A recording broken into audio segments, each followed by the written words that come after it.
This is Sporting Life.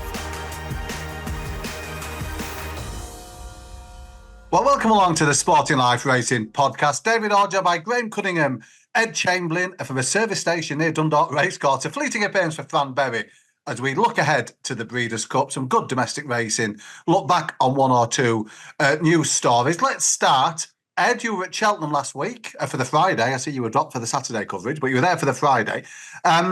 Good crowd at Cheltenham. Was there a feel-good factor there? I was dropped for Friday and Sunday as well, Audie. Oh, apologies, Ed. Genuinely, I didn't realise. You were clearly watching racing TV. I did watch racing TV on the Friday. When Ollie Bell's available, as Fran knows, you've got to play your trump card. Well, I see he's been praised for defending punters as well. He's a man of the people, Ollie Bell. I've always. It looked excellent. There was clearly a real feel-good factor at Cheltenham over the weekend. From our perspective, we talked about viewing numbers last year, and Friday's viewing number for an afternoon of racing at Cheltenham would equate to what was the number for Champions Day at Ascot the week before. So that just tells you about the popularity of jump racing. I think the attendance number on the Saturday, the last two Saturdays, we've got to include those students. You know, Invades are bringing a huge amount of people. I find that business model for Invades absolutely fascinating. But they had 6,000 at Ascot, 5,000 at Cheltenham, which is always going to boost the number without, we mustn't get too carried away about it. But it was all good.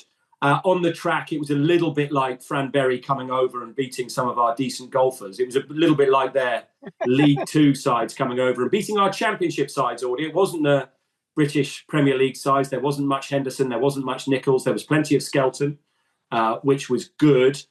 And my overriding feeling is what a shame moving forward that it's dried up. I mean, honestly, on Monday, looking at those entries for the weekend, we're not going to see our Premier League teams again, I don't think, this weekend, sadly. I mean, you could have had Jerry Colombe, Brighter Days Ahead. We might have had Grey Dawning and others, and there's just no rain around. I mean, it's sunshine up in Yorkshire, as you could probably tell us, Audie, and it's going to dry up, unfortunately, down Royal, Ascot and Wetherby, which just means I'm just not sure we're going to see those Premier League teams this weekend, which is a shame because it could have been absolute mustard. Add that to the Breeders' Cup and it could have been a stellar weekend, and I don't think it's quite going to be. Great time of year, this GC. We've got the Melbourne Cup, the Lexus Melbourne Cup, bubbling away down under, and it came to a boil on Tuesday. Jan Bruegel, expulsion tool thrown his way, and Aidan O'Brien, he's had a troubled relationship with this race for a little while, and he wasn't very happy when he spoke backstretch at Del Mar. No, this is a really intriguing story on several levels. First of all, you have to be very careful talking about any subject which you don't have specialist knowledge of. Veterinary science isn't our specialist subject. It's very important that you don't get influenced by Matt Chapman doing his Chemical Alley act at Del Mar and saying there's nothing wrong with him to Aidan from thousands of miles away, as if you have that specialist knowledge. And even Kevin Blake, I think Blakey's one of the best we've got in terms of putting somewhat complex information down in a clearly understandable analytical form. And Kevin comes out absolutely blasting yesterday. Debacle, disgraced, unjust and ridiculous. Don't be so naive as to believe this is all just about horse welfare. Racing Victoria are implementing protectionist policies under a veil of horse welfare concerns. Now, that is a very, very serious, damaging allegation, one I'd be very wary of making without taking some pretty heavyweight legal advice. So let's get all the ducks in a row. It seems from today's information that all Melbourne Cup runners are subject to the exact same scrutiny.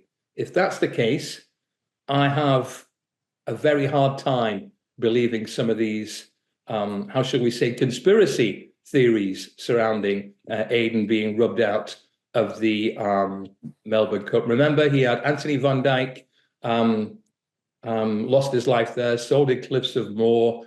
He hasn't been for a few years. Racing Victoria, I'm pretty sure, would love to have Aidan O'Brien runners in the Melbourne Cup. And if you're suggesting that you know a bit more with your conspiracy theories than a very high-powered panel of eminent international vets, then I'm struggling. So it's a big, big news story, but we have lots of other British, Irish, European interest. It's going to be a smashing race, even without Via Sistina, another ex-Brit, who is now the highest rated horse in the world on time form figures after making a mess of the Cox Plate field last week. 132, £2 above City of Troy. More of him later. Wow, I didn't know that, GC. That's mega, isn't it? Yeah, she smashed the track record. She won by 7 or 8 lengths. She looked a fantastic racehorse, and for the moment, I think she's going to have to be rated as the best horse in the world on time form and probably on the international figures as well. Fran, we're going to move on to Willie Mullins shortly in his Melbourne runners, but just a line on Aidan. That he had 5 or 6 possibles for the Melbourne Cup. They narrowed it down to Jan Bruegel. The test they did over in Europe allowed him to travel. You sense that Aidan's fuse was running a bit short with Melbourne at the start of things. Do you think this could be a divorce of his interest in the race? Do you think it's going to take a lot to persuade him to head back down there now? Yeah, look, it hasn't been a good hunting ground for Aidan O'Brien by any means, Dave, for all the reasons that you outlined. And of course, the 3-horse finishing last when he was allegedly about to board the plane and got brought back to answer the steward's query with Septimus, was it back? It was one of the horses maybe 15 years ago at this stage. And the vets checks when they go obviously are one thing, but you can see it year in, year out. Up until the day of the Melbourne Cup, you get withdrawals due to vet checks. And the fact that every horse is getting the same tests, I think, levels the field somewhat. And unfortunately, Jan Bruegel, he's trained by Aidan O'Brien. Unfortunately, it's not ideal that it's the same connections that have had no luck in Melbourne in recent times, but he can't make it. And one thing I always found in my travels around the world racing wise, you got to remember you're a guest in somebody's racing jurisdiction. They've got a lot going on the ground with their local needs and everything else going on. The welfare being a big issue in Melbourne, reading Twitter at the minute. And when you're a guest in someone's house, you got to go by their rules. And unfortunately, this didn't work for Coolmore this time. It'll work in the future if they choose to go back. And their business model in recent times is selling their decent 3-year-olds and letting them run down Melbourne. They got interpretation next in a Ryan horse run the Melbourne Cup. And I feel for them, but if the 24 horse lineup on Tuesday have done the same tests and they've passed, we've got William Mullins with 2 horses that were down there last year. They ran over hurls in the meantime. They're back here after running at Chester. Absurd, and Vauban and Irish Ledger behind Kiprios, and both of them were able to pass the test, as was Brian Ellison's horse, One Smooth Operator. So whilst it might be frustrating for Aidan O'Brien that it feels like it's all about him not getting through the test, there's 24 horses to line up on Tuesday that will have passed the test. So unfortunate circumstances, but I can see the Australian point of view, and provided, as we read it this morning, and it always gives me a laugh when you read Jamie Steer as front and centre these things, given he was at the BHA. And I always go back to a time around the Hong Kong International, and he was a chief steward there. And given he was the man that brought in the new whip rules in England 15 years ago, which weren't a success in the early stages, at least in Hong Kong, in the pre-race briefing, he told us to hit them everywhere you can, bar the head. So that'll always stick with me as well. So you can suit yourself to the local needs, and I think that's the case. But it's unfortunate because he looked very well in as a classic winning 3-year-old. Fran, Fran, can I simplify you, chaps? There's an embarrassment factor for Coolmore here, obviously, but more than that, there's now the crystal clear implication that an unbeaten classic winner, possibly the last high-class son of Galileo who will ever go to stud, is not a sound racehorse.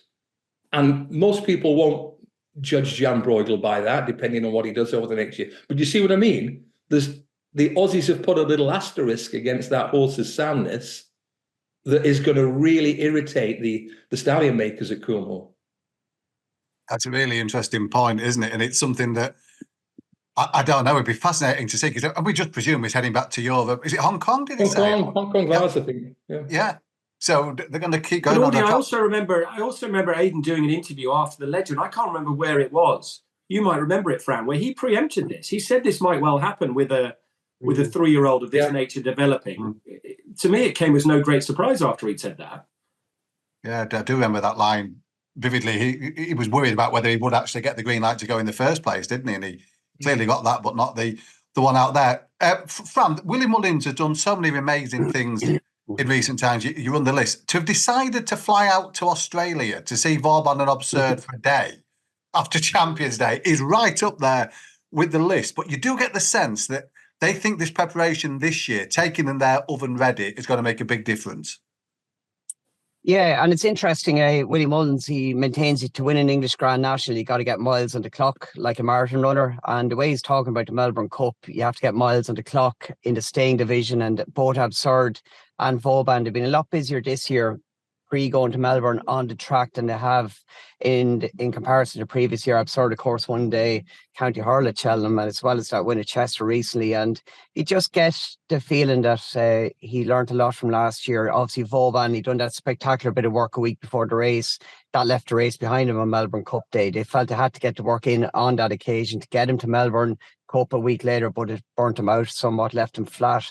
And they've used the race course this year and a later flight, the last flight, to get to Melbourne to try and get them there in peak form. Are they a year too late? Maybe not, the way the race is breaking up. But I thought Absurd, given the way in which he ran last year, Dave, he was made too much use of up to 2 miles. A suspect there maybe, but he's the one maybe with the more turn of foot. Vauban, for all that they're very confident about him, I didn't like the way he hung under pressure to Curra when push came to shove. Maybe he was not fully wound up, but I just think Absurd maybe the horse more suited to Flemington in the longer term than Vauban. Did you see Seeking, the Express couple with Harry Eustace, won the last win in Urin race this morning at Bendigo? So he's in there. One Smooth Operator, who was mighty impressive in the Geelong Cup. He's in there as one of the favourites. And Fran, Magical Zoe's connections must be thinking they might have missed a trick. The way that Evo form is working out, she bolted up. She'd have added a lot to the Melbourne Cup this year, wouldn't she? If they were going to bring her, Graham, wouldn't she be favourite at the minute, based on the way that's gone and how unexposed she is on her handicap mark? She went around hard in the bridle in the Ebor, and you'd imagine an extra couple of furlongs. Who knows? Maybe it's here next year, but it's hard to keep them mares at that level of progression. But I'm sure we'll see her in the Hatton's Grace or something like that, or maybe after Christmas back over hurls. So I'd love to see Brian Ellison go close in the Melbourne Cup, and the way that One Smooth Operator quickened when he won the Geelong Cup, he's in the form of his life now, and I think he's been back down to second favourite, 5 or 6 to 1 thereabouts. He hosed him, didn't he? Best of luck to Brian. It's a pleasure to deal with on various visits to his in the north, and what a story that would be if he was to follow up the Northumberland Plate, the race that stopped his nation, by winning the one that does in Australia. That'd be wonderful. Fran, you've got a point to make? Yeah, just one thing about Dave, and it's the age-old argument about prize money. Fiat Sistina, this time last year, December sales, 2.6 million guineas off the top of my head. Yulong paid for. I believe that she's recouped or almost recouped that purchase price in 3 wins in Australia. Okay, she's won her feature race of the year, one of their feature races, but the sales at Newmarket all week, the horse and training sales, the amount of Australian horses Australian buyers buying horses from Ireland and the UK to go down there, it's a sure advertisement that if you get good prize money, it raises all boats. Unfortunately, they're on a boat to Australia rather than staying in this jurisdiction. Yeah, One Smooth Operator and Seeking have both won 160 odd grand apiece just for winning a lead-up race. So they're on the way now. Which, like you say, 1.3 million for Delius. I mean, he must be about 33 now, is he, GC? The ex-Dickinson chase. There's still a market for them. Ed, we saw the last Group 1 of the British Flat season at Doncaster on Saturday. You weren't on air. I know that. You didn't work on air Friday. I was watching. You're watching. Wonderful to see Jesse Harrington having a top flight winner and a proper finish to that race as well. Very brave winner, really. Very brave winner. I thought might get worried out of it by Delacroix. I mean, she's extraordinary, Jessie Harrington, isn't she? Grade 1s and Group 1s come alike to her. Absolutely brilliant. I don't know what he's going to be in the future. Fran might say more, because it sounds like they won't go to Newmarket for the Guineas. It sounds like they'll wait for the Irish equivalent. I'm not sure how good a futurity it was already in that ground, but what an SP as well. We were on this time last week chatting, and Billy was very keen on Hot as Hell, and he was trading as a 4 to 1 chance this time last week, and was 8 to 1 in the morning and went off double figures, which was extraordinary, really. A lot of support for Delacroix. What do you think, Fran? I'm not sure it was necessarily a vintage futurity, this one, and it sounds like they'll bypass Newmarket anyway. Well, you also have to question at Doncaster in that race. The ground conditions, how big a bearing does it have on the result? But Hot as Hell, for whatever reason, was very weak in the market. He won and overcame dirty tactics in the Beresfords to win 2 starts ago. It was a cracking win on that occasion, and he made a 2 from 2 at a mile when winning at Doncaster on Saturday. And again, he showed he's got plenty of heart, Ed, and grit, because Delacroix from 2 furlongs out when Shane Foley joined on the eventual winner, hung quite badly into him, bumped him a couple of times. It would have been interesting. And what if Hot as Hell got beaten, what the stewards inquiry, I think he would have thrown out Delacroix based on the way he hung into the eventual winner. But thankfully, we didn't get there. But again, he's 2 from 2. He's probably more effective with a cut in the ground. I can see why Connections, given he's had 6 starts this year, being a breeze up horse, would probably elect to go to the Curragh. And I would not rule it out at a stiff mile and maybe on to Rylasco with him. I think a Derby trip based on his pedigree, the dam when he ran over 7 furlongs and being by Too Darn Hot, would probably expose him. Delacroix, the second home, I think he's got a lot of ability. He's not straightforward. And I would suggest maybe after a Guineas or a Derby trial, we could see him running in Belmont next year. That kind of a program for him. Being out Teppin, he's got an American pedigree, and I think running around the bend could suit him well with a bit of headgear over a mile and a quarter as well. But all credit to Jessica Harrington. She's back in the Group 1 winners, and after her health scare 2 years ago, they've had a great year again. She's got a great team there with Kate helping out strongly, and a lot of family members in the background as well, allowing her to concentrate on training the horses. And quite remarkable, they have 150 flat horses now for a stable that 10 years ago was one of the most largest jumps operations in the country. What she say, 6 or 7 jumpers, I think she said at Doncaster on Saturday. Clearly, Goodness. is a completely gone full swing. GC, one thing that did strike me with that finish, it's very rare you see a horse whose rivals hanging into him as Delacroix was actually go past and win the race, wasn't it? I thought that was firmly in Hot as Hell's credit bank. Yeah, and Delacroix made it quite tough for Ryan Moore to try and keep him balanced, but Shane Foley took full advantage. So no, it was a really good finish, but then Aidan moved on to France the day after with this Twain. This is a very unusual story, unheard of 2 weeks ago. 28-1, stable neglected when he won his maiden first time out under Mark Crean. 8 days later, he goes and wins what I think was the final 2-year-old Group 1 of the season, and he won it in pretty emphatic style. What do you make of him, Fran? What he did at Leopardstown a week before, Graham, was, to me, unbelievable. He went along, he was sent about his business after 100 yards by rider Mark Crean, and he blitzed what looked a good maiden, albeit in testing ground pre-race. He won it 28-1, and he wasn't stopping the line. And to turn around, 8 days later and go and win a Group 1 in a different manner, held up, having to pass horses. He did show a little bit of inexperience, understandably so, when he joined his stable companion when he went by, but he was a comfortable winner at the line. And if you let the video roll on, Sumion went right for the pull-up area in St. Cloud.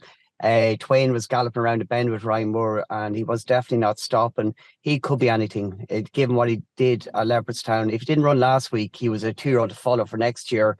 And the fact he could win a Group 1 in the space of 8 days, he's hugely exciting. For all that, he's got to go and do it on fast ground probably next spring, but a bit of a surprise package on the day, but a nice one for Connections. And unusual Guineas market, isn't it? If you look at the Guineas market, 6-1 the Line in Winter, 10-1 Shadow of Light, 14 Expanded, 16 Ruling Core, 16 Twain. So it's Godolphin and Ballydoyle dominated, but it's very unusual that we have a Guineas market that's 6-1 the field come the end of the season.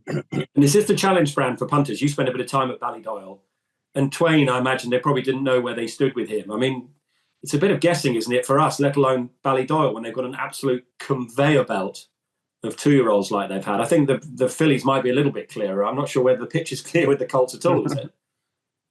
No, and obviously with the absence of Galileo, we're beginning to learn about Justify's progeny Ed, and obviously Wootton Bassett is coming to the fore as well now. So there's been a number of colts with similar profiles to Twain go through the ranks to some extent, but there's no clear standout. The Line of Winter, even though he won over 7 furlongs in York, I'd be shocked if he's a real Guineas horse next year. Will he start off in a trial over 10 furlongs? Who knows? But he's probably their best 2-year-old at present. But we've not seen him on track since the end of August, and you hope he gets clear running through the winter. But the likes of Twain could be the most exciting based on what he did. But for me, it's all about the fillies at this point in time for Aidan O'Brien. How do you divvy them up next spring? But that's a conversation for another day. Yeah. Mother Nature notwithstanding. It's very rare, isn't it, given all the work against the clock they do at Ballydoyle, that they get surprise packages. They usually know what they've got by the time they reach the racecourse, or at least at the launch time. So fascinating to see where Twain goes. Fran, we're going to lose you soon. We need to talk City of Troy. Ben Linfoot man-marking the horse with about 330 other British media members out in Delmar. They might be early. He's about the only person that doesn't put it on Instagram, though, I think. It's quite right. Scoot knows the game. He's not on Twitter or Instagram, but he is providing the Sporty Live social media channels. Few things I want to ask you about with him, Fran. First of all, stall 3. Seemed as a good draw, but he's going to have to get out and get going from there, isn't he? He is, and just looking at the speed maps last night, it looks like the main American pace angles are out middle to the outer of the track as well. And with the nature of dirt racing, Dave, he was able in York with the anticipated pacemaker, stable companion, everybody looking at him to see would he make the running for Ryan to slide across, get to the rail without being asked a question, not being set alight.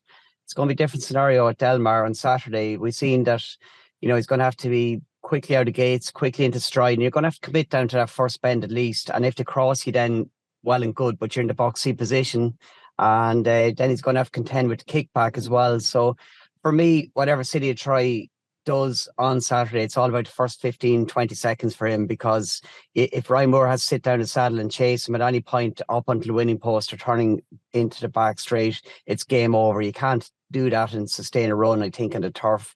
Fascinating. Would I back him at his current odds? No, but I'm waiting. I'll be staying up to watch it, even though it's an earlier start time, of course. It's 9:21, isn't it? But it's hugely exciting, and I know it won't be out, but Take Me to the Moon, his half sister, runs in the maiden at Dundalk today, and she is even money, Dave, after a very catching debut run, and she runs in the 3:44 today in Dundalk. Would it back her or back City of Troy? I'm loading up on her half sister. I'll watch City of Troy on Saturday. So we'll have to get the pod out on time here, Roddy. No, we'll be quick. We'll be quick. Fran, Bruce Scott will take your first 15 or 20 seconds of the classic, and he'll reduce it down to inside the opening 2 strides, Bruff says. That's when we'll know. Inside the opening 2 strides. But I take Fran's point about the price. He's 7-4 to answer a question that he's totally unfamiliar with. Having said that, that field is not loaded with genuine Group 1 dirt aces. And the hoopla around him is absolutely tremendous still. He still seems to be the star attraction, despite the presence of all those other Group 1 winners. I think the Gilets help. They've launched new Gilets out there, new City of Troy Gilets, not the ones that they had on for the Subtle Gala. There's a new range available, so could be heading to a supermarket near you soon. Fran, in terms of Ryan Moore, how quickly will he know if it's going to happen on right as a jockey? Do you get that vibe almost straight away? 100 meters, Dave. From my time riding in on the dirt extensively in Japan, at least, when you ride a horse that switches, or even a horse that's been running, you know within that time, obviously getting out of gates key, getting into stride. But if you get crossed over and they get to spray in front of their head, they can just drop the bit. They can't be traveling. They're taken out of comfort zone, can't get on their feet. And as a consequence, you just find yourself either forcing the horse to go, or you got to let them drop back through the field to an extent to find their position. And when you do that in the dirt, it's game over. It's about momentum. It's about rolling forward and keeping that mid race pace up. And if you're not traveling in the early stages, given the last 2 furlongs are the slowest part of a dirt race, you're on the back foot completely. You get out of your ground, and it's hard to get a breather, get the horse filling up their lungs to finish. It's a huge test for him. As Graham said, I'm loving all the build up and hope it works out. And it's been a good news story for racing all the way through, because it's given us something else to talk about. But as his current odds 7-4, again, like Graham said, I'm happy to watch him. For every young Japanese horse, 6-1 is probably a fair price, given he just got beaten at Kentucky Derby as well. But it's given the Breeders' Cup from this side of the European side of things a big boost this year. I think something different from the norm where we dominate generally the turf races. Can I just add to that and say we need to keep a sense of perspective on Saturday night, fans and punters as a whole. It's just a horse race. Remember what Aidan and his team have given up, have foregone to get this horse there. They could have gone to Leopardstown. They could have gone for the Arc. They could have gone for the Champion Stakes at Ascot. They've put all those targets on layaway to aim for what they consider the ultimate prize. And if He doesn't take to it at all. People will say, well, what a flop, what an anticlimax. I'll tell you what was an anticlimax. When Aidan was at Monmouth in 07 and poor George Washington died in the Classic that year. And I'll never forget the image of Aidan, his missus, and the kids. Donica and Joseph were probably young teenagers then. And I watched them walking off the track. And that's the stakes those guys are playing at year in, year out. And if City of Troy doesn't happen to shine on the dirt, it's just a dream that can wait for another year. But there will be people ready to pile on it if it doesn't work out. And for that reason alone, I hope it does. And Graham, isn't this the ultimate shot to nothing? Like, he's got his values. Yeah. Champion 2-year-old, okay, we would love to have seen him in the Irish Champion Stakes from an Irish perspective. We've not seen him in Ireland, but it's a tilt at some sort of unique result for Aidan O'Brien. But if he if he loses or draws or whatever you want to say on Saturday night, I'm not going to take away from. Fran, final two questions before we allow you to complete your journey to Dundalk. In terms of tempo and fractions, if he does find himself in front, how different will it be to what you were looking to set at, say, York on turf on City of Troy? And that hanging to the right or lugging slightly to the right, which has been evident in some of his races, how big a worry would that be for you at Del Mar? Generally, Dave, when horse begins to hang or lug, which it seems to be more not hanging but lugging in its mouth more than anything else. It's a loss of momentum, and when you're going left-handed with a turn from 4 furlongs out onto the final 2 furlongs or 300 meters in Del Mar course short straight, you're losing energy by trying to steer them as well as ride them, and you're breaking your momentum in some respects. So if he can just get him switch leads right and turn out the back straight, assuming he's in front, and get him on the rail, and then if he turns in and he switches back to the outside lead and comes off the rail, well, at least he's done the hard work of getting around the bend. Well, it all depends what pace pressure you get. The American riders, they like to roll forward from halfway down the back stretch, as they call it, and get rolling. So he's not going to be able to sit unless he's got everything hard off the bridle at that point in time, because it's going to eyeball you from quite a way out. And York, he showed he can maintain a strong stretch run for 800 meters in York, 4 furlongs. So it's all there to be seen on Saturday night. I just think it's fascinating to see what he will do and where he'll end up in the race. But for me, the winning post first time round, that's going to tell where he's going to finish. Well, thank you to Fran for that insight. I'm going to let Fran go and watch the half-sister in action at Dundalk and set our IV team the task of getting this podcast out for the very fact she does. But thanks for your time again, Fran, and much appreciated. Pleasure, Dave. And just on the Breeders' Cup Mile, Dave, I've a man that does American form for me, and I know you're going to talk about notable speech. Porta Fortuna, Ramatuel, of course, fantastic. But he says Carl Spackler, trained by Chad Brown, 10-1. Each way of 4 places with Sky Bet is probably the worst wrong price, if you like, on an American horse all weekend in the Breeders' Cup Mile. What a sign-off that is. Thank you, Fran, and enjoy Dundalk. To Dundalk for Fran Berry then. Ed, City of Troy, ITV, is it a big night for you? Listen, if you can't get excited about City of Troy, as Ted Walsh said, go and watch Peppa Pig. I mean, this is as good as it gets. It really is exciting. I've no idea what he's going to do. I'm fascinated by all these opinions. I know nothing about the dirt, and I'm so excited about watching it.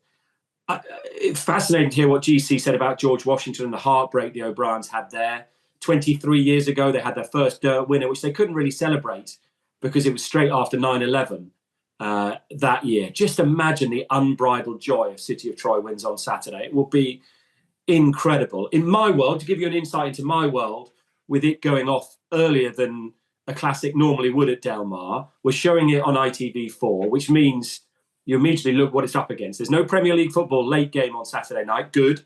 It's up against, I think it's Michael McIntyre's Big Wheel or whatever it's called. Oof. On ITV, it's Roman Ranganathan's Parents' Evening. That's the kind of world I think about all the time. So I think it's got a chance of resonating. Will City of Troy have that breakthrough? Will it have that cut through to the Saturday night audience, the casual crowd as well as the sports fans? I genuinely don't know. It's going to be really interesting to see what happens, but it doesn't get any better than this, does it? This is properly exciting, I think.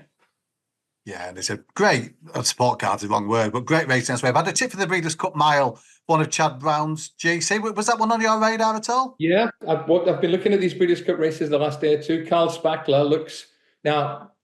American turf milers are generally vulnerable when we send our best, but he's been, I wouldn't say a dominant American turf miler, but he's been emphatic in a couple of big races. He was bought at Book One, I think, a couple of years ago. So he's one that slipped the British net by Lope de Vega, I think. So he goes in there with a strong each way chance. But when you're looking at notable speech, time form 126, Porta Fortuna 121, Fillies allowance, Ramatwell 122, Fillies allowance, Diego Velasquez for Aidan and Ryan 121, and Carl Spackler 122. That's a hell of a good race. I think it'll be fine margins, tactics, a bit of jockeyship. I must admit, like plenty of other people, I just got the feeling that Ramatwell may have found a new level after a summer break when she bolted up in the foray last time. So looking forward to seeing her at the weekend. I think she's the most fascinating horse away from City of Troy, potentially of the whole night. Aurelian Lemaitre from Trap One. I mean, it's going to be some ride. This, I think she's got a massive chance. I prefer her over Porta Fortuna with her turn of foot in that Del Mar straight. But where's he going to find himself from one? I mean, it's going to be behind the sofa stuff, isn't it? Yeah, that'll be a big general sports colour feature as well, because she's part owned by the former NBA superstar Tony Parker. So that's got a big crossover appeal, I think, globally. And the Head family as well with the Breeders' Cup Mile, some rich history involved there. Talking of Breeders' Cup history, Charlie Appleby could make it. Yeah, the first trainer to win 4 successive miles. And GC, his record in the Breeders' Cup, 10 winners from 20 runners. I mean, all the focus is on Aidan at the minute, but Mike, he doesn't miss very often when he takes horses over to the meeting. Well, he's won it with Modern Games. What else has he won it with? It's a good question. I should have done the research. I would think a peak form notable speech is probably a bit better than Modern Games myself, not knocking that horse. And he's had his break now after a disappointing performance in a tactical race on soft ground. His Newmarket form and his Goodwood win would both take him really, really close. And you did right to touch on the fact that when a trainer has had that experience and has shown that he's got a real fine touch and very high strike rate at the Breeders' Cup, then, you know, you've got to put him high on the shortlist as well. And then it's interesting after Charlie found himself feeling as if he had to defend his policy of travelling these horses as often as he had this season. He's made the point that they wouldn't be competing in the big races at home, some of these travellers. That's why they've been going abroad. But that record to be at 50% in the cup races is just staggering. Absolutely deadly. It really is. And I remember being at Del Mar last time around, and you had the controversy. That was the year before Modern Games won the mile, when he ran in the juvenile race, with the controversy of him coming through the front of the gates, and the American. There was nearly a riot afterwards because it meant it's totally screwed up their pool betting and so on. But their respect for him is extraordinary over there with his strike rate. He is Breeders' Cup Charlie. I mean, he has just been mustard. Notable speech to worry for me. He's been on the. When did he make his debut? Notable speech. It was right early in the year, wasn't it? Yeah, I think it was February. Kempton, I think. Yeah. Long time to be on the go, isn't it? Long time to be on the go. But he'll have his ground for sure. And with Appleby's record, you certainly can't ignore him. Won't be able to ignore Frankie Dettori. GC's picking up a lot of European rides. I think 1 or 2 frustrated domestic jockeys who have lost out on horses they thought they might be riding. Frankie's been snared. He's on Emily Upjohn. Probably an obvious move to try and spark something of revival in the turf. Could you give her a squeak? Yes, I could. I came very close to taking. I wondered why she was 8 and 9 to 1 for the filly and mares race at Ascot on Champions Day, and I nearly stepped in. Now I know why she was that price. She wasn't a runner. So no, she's been a bit frustrating this year. But with due respect to Rebels Romance and JRB and Luxembourg, in terms of the European Challenge, I think she stacks up well. Peak form, Emily, stacks up really well with any of that lot. And having Frankie back on board might just be the cherry on top. I remember this time last year speaking about the biggest advantage we've got in these races, particularly on the turf, is our jockeys. I mean, they rode those Americans to sleep at Santa Anita and Del Mar. But Frankie being on Emily Upjohn obviously is a factor in that. But I do think these Brit jockeys have a massive advantage on the turf. I'd love JRB to win that for Brian Meehan. That would be huge. He was absolutely devastated and blaming himself. Won it with Red Rocks, and he won it with Dangerous Mitch. Dangerous Mitch was nothing flash. So it's a good race, but it's not, the bar's not set so high that you wouldn't fancy an improver like JRB to run well.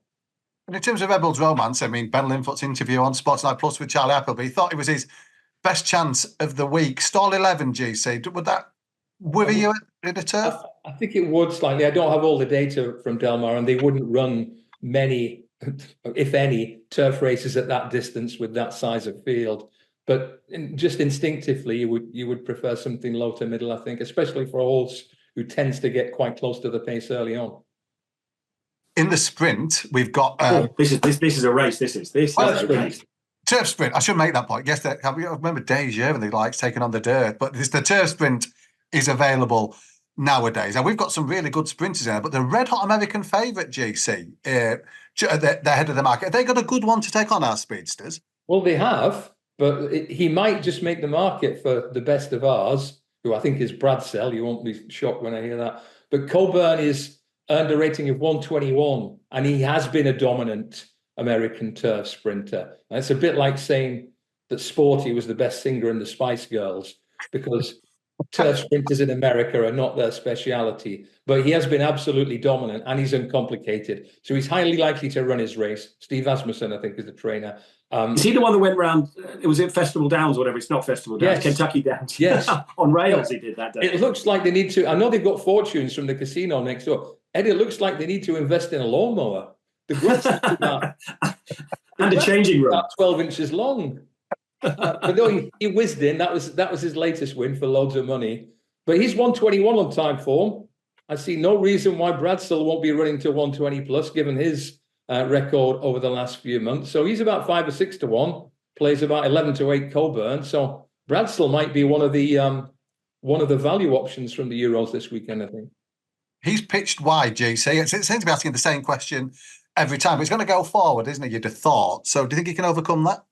I do. I think he can overcome it and run well. What about Believing? Is it her fourth crack at Bradsell in the last few months? She's in there again, isn't she?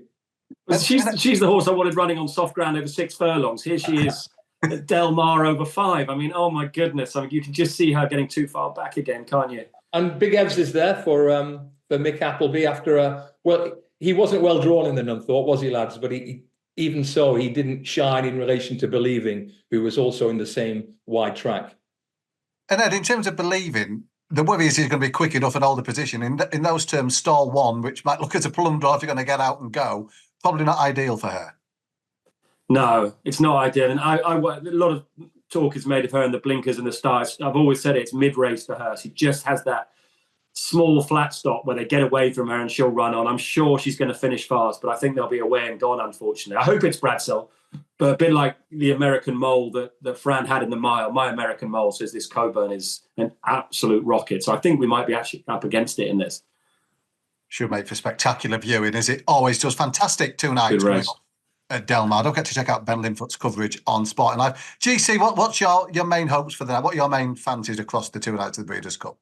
Right, I've had a good look the last couple of days. I'm a big Bradsell fan, as you know, and I think from a punting point of view, he's maybe a point or two too big. I'll just keep a fan's view on the Classic. I would love to see City of Troy win. Fierceness should put it up to him, but I don't think Fierceness is a genuine 130 plus horse, and City of Troy is on the grass. So wishing him all the best. The mile is every bit as tight as the market suggests, and I haven't had time to go into Friday's stuff yet, but I will do, because there'll be tons of Euros in the 2 Euro races.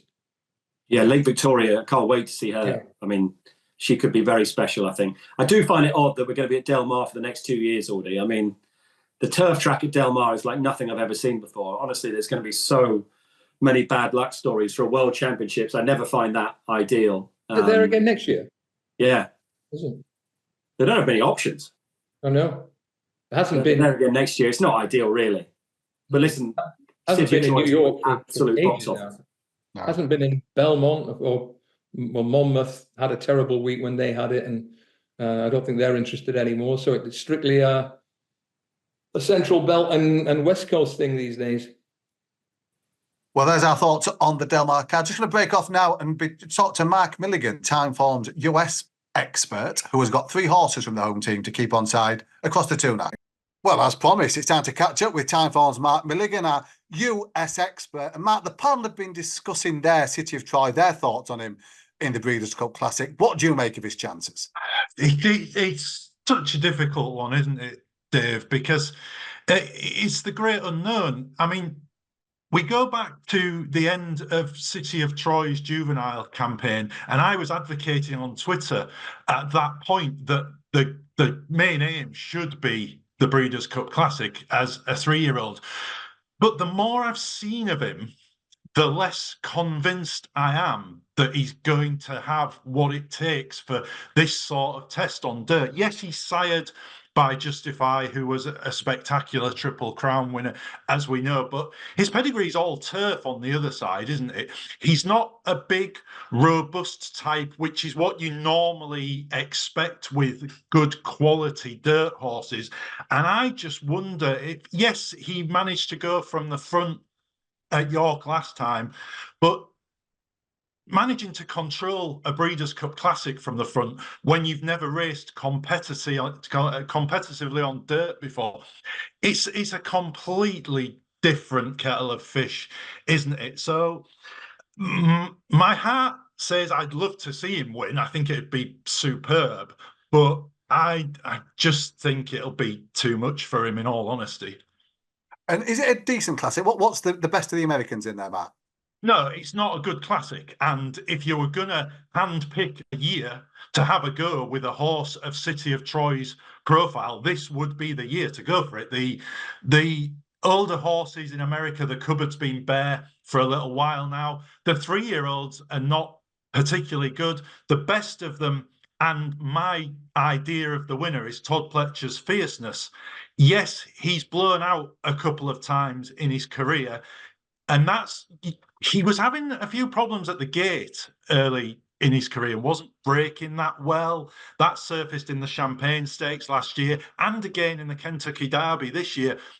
But he's been really good on his last 2 starts. He had to fight really hard to hold off a high-class filly in Torpedo Anna last time. He's got tactical speed, and he's got what I think is a good post position in 9 as well, because that will give John Velasquez options. He'll be able to see what's happening in front of him and to the inside, and just position Fierceness where he needs to be, really. So in a year that's not the strongest, he would be about the best of the Americans, I think. Well, let's talk about the best of the Americans. It's 2 nights at Del Mar. You'll have been pouring over the races. I know you've got 3 of the home team that you think we should have on side this weekend. Yeah. Now, we've just talked about Fierceness, who I think is my idea of the classic winner. He's probably, in terms of the American hopes for the classic, he would be right up there. Of course, we've got Japan in there as well. But yeah, Fierceness would be the pick in the classic. But if we can spin back to the first night, Future Stars Friday, and look at the Breeders' Cup Juvenile itself, and I think we have got a genuine future star in here in Godolphin's East Avenue. He's been spectacular in 2 starts to date. He was an 8-length winner of a maiden at Ellis Park. He then absolutely dismantled a Grade 1 field at Keeneland last time. He went from the front. He did it so easily, and he widened under no more than a hand ride from Tyler Gaffleone. He was eased down at the end. This is a horse who, to me, appears to have everything. He's got tactical speed. He's got a high cruising speed, that change of gear when it's needed. He's related to a horse we know very well from the past couple of Breeders' Cups in Cody's Wish, who's been a standard bearer for Godolphin over the last couple of years. And I'm struggling to get away from East Avenue in the juvenile. I really, really like this horse. And what else is on the shortlist then, Matt? Yeah, now we've already talked about this filly, Torpedo Anna. She's been superb, going up through the ranks. She only made her debut at the start of this year. Sorry, she made her debut towards the end of last year, but she really came into her own at the start of this year. She won a Grade 2 at Oaklawn. She then bolted up in the Kentucky Oaks, followed that with an equally impressive win in the Acorn Stakes. Again, she was so impressive in the coaching club American Oaks at Saratoga. And that prompted Kenny McPeak to throw her into the Travers against the boys in August. And that's a really tough test for a 3-year-old filly. And she pushed fierceness all the way that day. She went down fighting. She was only beaten ahead. She came back and won the cotillion back against her own sex next time. That she was backing up less than 4 weeks after that massive Travers run. She was 1-10. She only did it by a neck, but I think there's a possibility she bounced that day. She still managed to get the job done. I think she towers above the Breeders' Cup Distaff field. She's an odds-on favourite, but she's an odds-on favourite for a reason. She's the best filly in America, and I think she's probably the most likely winner across the whole of the 2 days. That's strong praise indeed. And is there a third mark? Is there something else on the radar?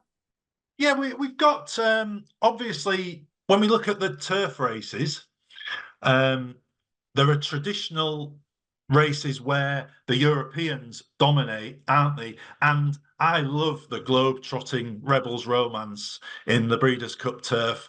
He rocks up, he goes all over the world, and he just runs his race, doesn't he? He barely turns a hair. Again, I don't think this is the strongest Breeders' Cup turf lineup that's ever been assembled. Emily Upjohn's interesting, isn't she? Reuniting with Frankie Dettori, but I think she's been a little bit below her best this year. Rebels Romance, I really like him in the Breeders' Cup turf.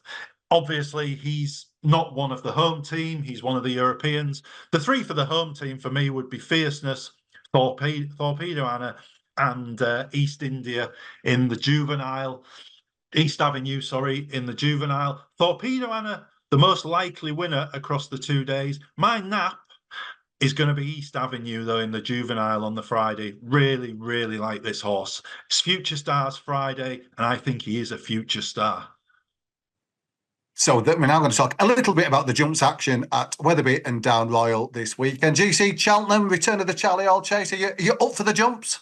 I am actually, yeah. The weather's going to definitely play a part, as Ed said at the top of the show, but I'm definitely up for the jumps. Enjoyed Cheltenham last week. Friday, we didn't mention, and this was really good to see, the Cheltenham Media Centre press room being renamed in honour of legendary scribe Alistair Down. Great to see our colleague Cornelius Lysett tweeting how pleased he was about the unveiling of the Alistair Down press room. But Dave, put it on the poll. If you're tweeting about the unveiling of the Alistair Down press room and he's pictured there under a sign with his name on, is it really important that you spell the word Alistair correctly? Put it on the poll. Going up now. It's just a straight yes or no this week, chaps, about the spelling of poor old Cornelius. What Charlie Hall, GC, over the years, we've seen some belting renewals, haven't we? Whether played a part this year, at the minute, it's Brave Man's Game v Bray Dawning. That would be a fantastic way to launch a jump season. Yeah, I don't think we're going to get Grey Dawning, as Ed hinted at earlier on, because Dan Skelton has a nice option alternative at Carlisle the day after, where the ground's likely to be easier. I think Brave Man's Game might be a good thing. I think he might go off odds on. You know, he doesn't have a penalty this year.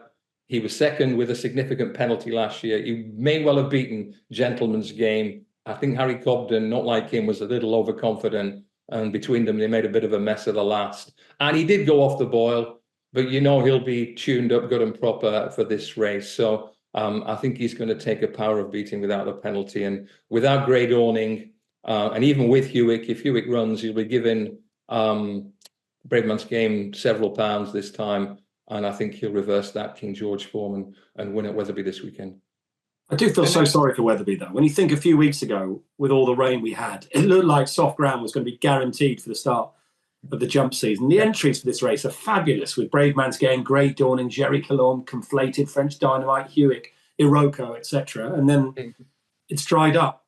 I mean, it's crazy. And there's literally no rain on the horizon at all. I worry for Wetherby and Ascot on Saturday, but then Wincanton and Co. the week after. There's no rain at all, which is just so unfortunate. Yeah, I think Iroko might go to Carlisle instead of Wetherby too. Carlisle will be fine, but for your big Saturday feature, it's not the race it promised to be, I fear.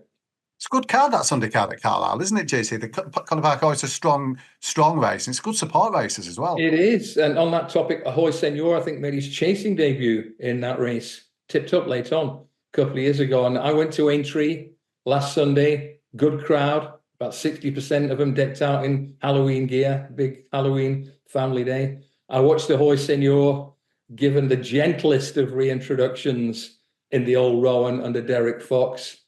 I listened to Tom Scudamore telling everyone, there's nothing to see here. And I thought, yes, the jumps is back, Dave. But that's where that's where race IQ is so interesting. You look at Ahoy Senor in that race, and he just keeps going. He just keeps going from the cross fence onwards. He doesn't get any quicker. He just keeps going, and the others slow. Yeah. And therefore, it looks like it did for Derek Fox. I do find that race IQ information in that situation really interesting, because everyone's saying he's quickened in the straight. No, he hasn't. He's just kept going. I've deleted the cement-footed reference to Ahoy Senor in my personal record. Spring-heeled, GC. Yeah, Spring-heeled. On his last start last season at Aintree, and the other day, his jumping was perfectly good. So no cement-footed references about him for the next few weeks. As was exclusively revealed by Marcus Townend in the Sporting Life Stable Tour, they found a hoof issue that they're now treating, haven't they, with Ahoy Senor? They think that was cement in it. The cement. They've removed the cement. But they think they've tweaked him. So there was certainly a promising return from him. Ed, do you know one thing that struck me? Down Royal, we've got Jericho Lorme and Voyalen, Hewitt potentially clashing, and then you think on the sidelines is Galloping Deschamps and Factor Violet close up, and Fast or Slow looming large to come over at some stage, a Gaelic Warrior coming over to the King George. As much as they can, the British team do need to make hay while the sun shines in these races, don't they? The ones that are taking place right here, right now. Absolutely right. Absolutely right. And that's where British trainers need to play ball. I wrote an article last weekend that couldn't have been timed worse. I was talking about Stokes and McCullum with Bazball as they got absolutely gubbed overnight by Pakistan. But the point I was making is they have a responsibility. Yes, they love winning. They absolutely love winning. The point I was making is that they want everyone to love Test cricket as well. Test cricket is under real pressure at the minute. And National Hunt Racing is not dissimilar, Audie. It's so popular. It's so popular. It could be so much better, though, if the product was better. And that's where trainers have got to play their part in that product and clash and race and take each other on, because people will absolutely love it. And they've got to come out to play. I understand the problem with the ground in the next couple of weeks. Of course I do. But it could be so good and so spectacular, and they could make the most of it. And yes, it was ominous with what the Irish did, but don't read too much into that, because our big guns were still at home. I just hope over the next few weeks and months that everyone comes out, takes each other on. We get the clashes we're looking forward to, because it could be so good. It's got so much potential, and it's just not reaching it at the minute. Another week when we had our first racecourse gallop at Newbury for the Seven Barrows Stars as well. So perfect way to end our look ahead to the Breeders' Cup and the action this weekend. We'll be back next week to reflect on what we've seen in America and domestically, and forward to, well, I don't even know what it is next week. Is it the November Handicap and the curtain coming down on the flat campaign in Britain? We'll have some flat season reflections as well. So thanks to GC, thanks to Ed, thanks to Mark, and thanks to Fran. And fingers crossed that the action lives up to the billing over in Del Mar this weekend. Download the Sporting Life app for the best racing coverage, including live racing blogs, fast results, stable tours, trainer and jockey interviews, expert opinion, and tips.